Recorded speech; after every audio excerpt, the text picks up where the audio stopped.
আমি দেখো রেডি হয়ে কী করছি, রেডি হয়ে এখন পড়তে বসেছি। 8টার সময় পড়তে বসেছিলাম। এই দেখো এই কী করছে। আর আজকে একটু লেট হয়ে গেছিলো। চলো স্ক্র্যাপ বুকের প্রজেক্টটা বানিয়ে দিই। এটা আমি স্ক্র্যাপ বুকের সাথে ফ্রন্ট পেজটা বানিয়েছি যখন 9টা 9:30 বাজতে চললো। আর ওখান থেকে পড়ে উঠেনি পড়ছি। আর মাও এদিকে বলছে কি তাড়াতাড়ি পড়। তো এটা আমার বোনু, তো আমার ফ্রেন্ডও চলে এসছে। তো গাইস, এই যে অ্যামাজনে যে জিনিসগুলো এসছে এটা আমি নেক্সট ব্লগে দেখাবো। এখন দেখাবো না, কেন কি এটা বলে কী এসছে আমি দেখাবো, ঠিক আছে? আগে বলো তোমরা লাইক অ্যান্ড সাবস্ক্রাইব করবে কি না? এটা আমার বোনু ছিল।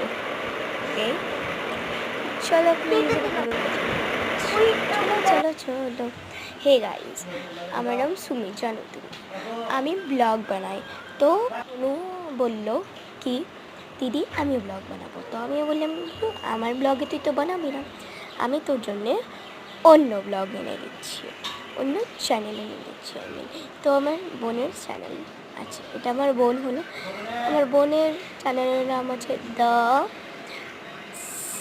সৃষ্টি দুবে দ্য কুইন, ঠিক আছে? এটাই আছে ওর চ্যানেলের নাম। ওই দেখো এমনি কী করছে আমি নিজেই জানি না।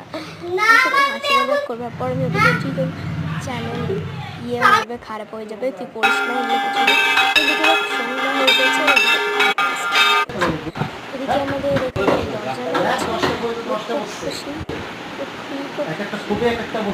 স্লাইডারে লেগে গেছিলো, নোংরা দেখছি শরীরটা সব আমাকে পোস্ট করছে।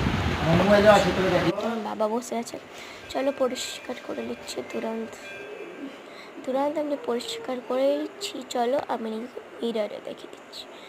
তো গাইস এমনি করে লেগেছে বাইরের দরজাটা একটু কালারফুল ছিল। এই দেখো এমনি ছিল, লাইট ওদের আমি দেখিয়ে দিলাম, এমনিও ছিল। এটা আমি মিররে দেখাচ্ছি। গাইস চলো একটা ম্যাজিক করে দিচ্ছি। ঝাড় দেওয়ার পর আমি একটা ম্যাজিক করেছি। মা বললো বিছনাও করে দে, তো এডিটিং ম্যাজিক থেকে বিছনা করে দিচ্ছি। 1 2 3 করে নেক্সট গো। এখানে বিছনা করে দিয়েছি। এবার আমরা মশারি টাঙাবো। তারপরে এই যে আমার বোনু হাই করছে, এরই চ্যানেল। এই দেখো আমাকে দেখতে। ওকে গাইস, এই তো এও এখানে দেখো ঘুর করছে। এই তো মশারিটা কেটেছে। Thanks for watching.